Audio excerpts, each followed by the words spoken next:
Hello and welcome to some more Star Citizen with a roadmap update and a sneak peek of the Gravity module, or what I believe is sort of like Tractor Beam Lite for the handheld version, as well as some of the recent sort of updates we had from Star Citizen Live all about Alpha 3.9. Let's start with some roadmap updates. The ability to surrender to the security forces in 3.9 has been pushed back to 4.0. Certain tasks took more time to complete than initially anticipated, resulting in the surrender functionality not being ready in time for the feature lock. For this reason, this card has been shifted to the 4.0 column on the Persistent Universe roadmap. Fear not, prison enthusiasts, there will still be plenty of ways to get locked up in 3.9, albeit slightly more violent ones. So it appears now that the way to get into prison in 3.9 is to get an appropriate criminal rating and record, and then once the security forces kill you, you will spawn in prison.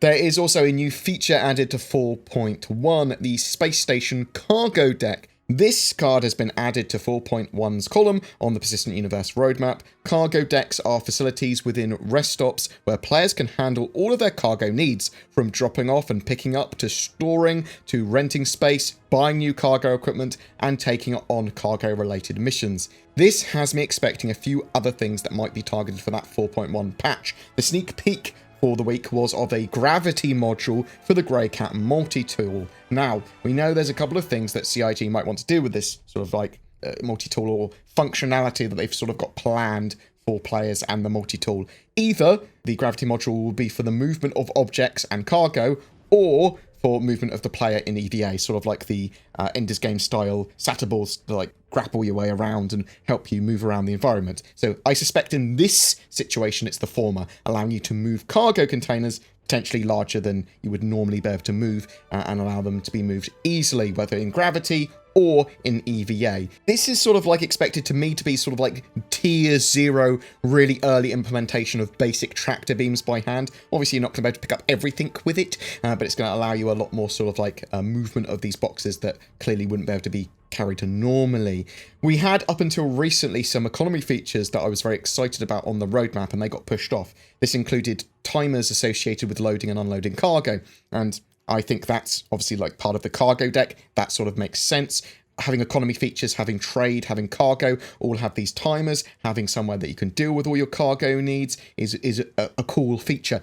And the ability to rent and store sort of like for your cargo is pretty cool as well. So the idea here that you'd be able to get a huge amount of mining materials and either then refine it or just store it, but you have to then pay for your storage fees, I think is pretty cool, and eventually that will lead on to things like personal and physicalized hangars. But it also mentioned buying new cargo equipment, so I'm expecting new cargo boxes here, and we know that's something that CIG have been working on, updating cargo and cargo containers, both with larger types of cargo container because they want less entities on the server. They don't want loads of little boxes being tracked if a ship explodes or whatever, but also cargo containers for different types of cargo, whether it be liquids or gas or whatever. Again, something else that benefits from this is the iCache or item cache that CIG have been working on. This stores data for assets and their locations. The database is then easily searchable, updatable, and all that sort of jazz as well. And that iCache is currently a focus of CIG.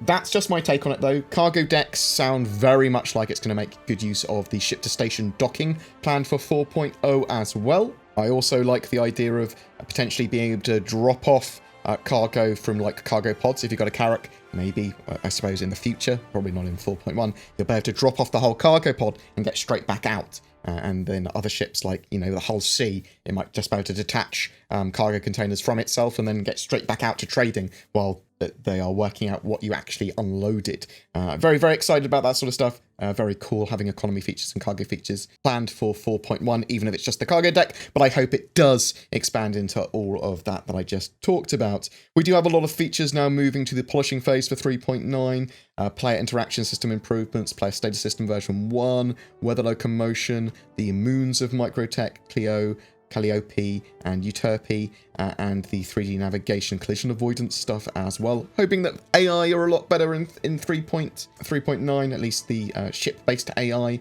I would expect the Eva Carti to have that 3.9 patch very shortly, and I'm talking like hours, not days. I haven't had any emails or anything from CIG, but that's the sort of like feeling that I'm getting at the moment. They are going to be having to get a lot of stuff tested and fixed for 3.9. And if they feature locked everything and they're ready to go, then I would expect it within hours, like potentially this weekend or like Monday at the latest sort of thing. And that's what I'm expecting for Eva Carti. We'll find out soon enough, I suppose. There was a 3.9 centric Star Citizen Live as well. And they talked about a few things, which I'll go over here quickly. Desync should be resolved for 3.9. They have a physics proxy refactor also being finished off here too, or at least updated and tweaked. There was obviously problems with 3.9's branch with desync.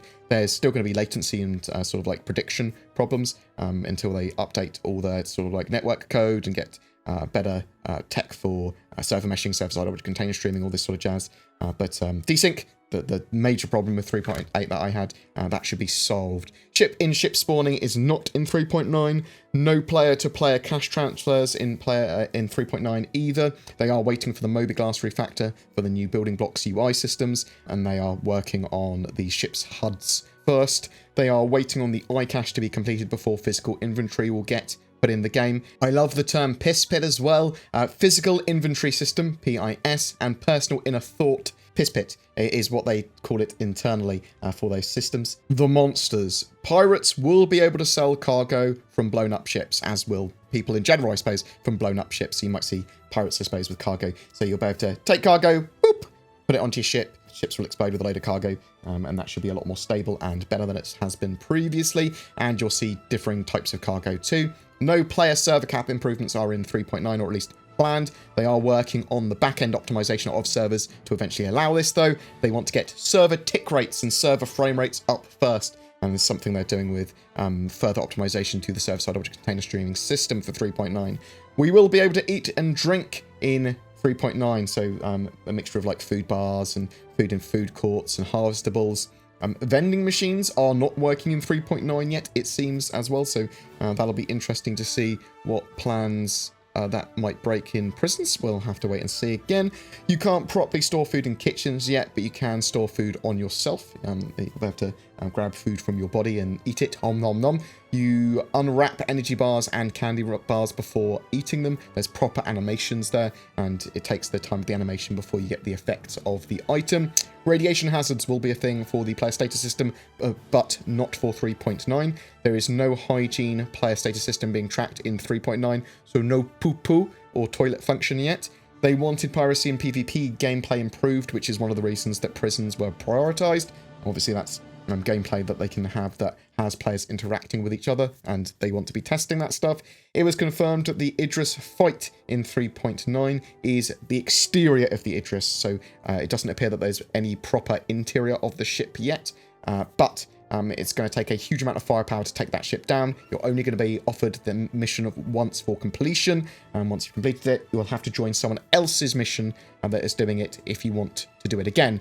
But there should be people wanting to do that quite often because, you know, it's a hard mission. There's a lot of pew-pew that you need to put into that ship. And that's kind of it for this video. If you're interested to know more about what's coming out with Alpha 3.9 in the coming weeks, I've got some videos that I've done on that, which I will link down below. I'm interested to know what you think about the possibility for more cargo-based features coming with 4.1 beyond what they talked about with the cargo decks. Are you looking forward to Alpha 3.9? Are you expecting to see space stations get more and more facilities and sort of like expand out as well beyond cargo decks? What are your thoughts? I'd love to hear from you in the comments below. Every month we have a ship giveaway for Star Citizen. This month we are giving away an Anvil Arrow Light Fighter and game package with that, so you can have access to Star Citizen if you don't already.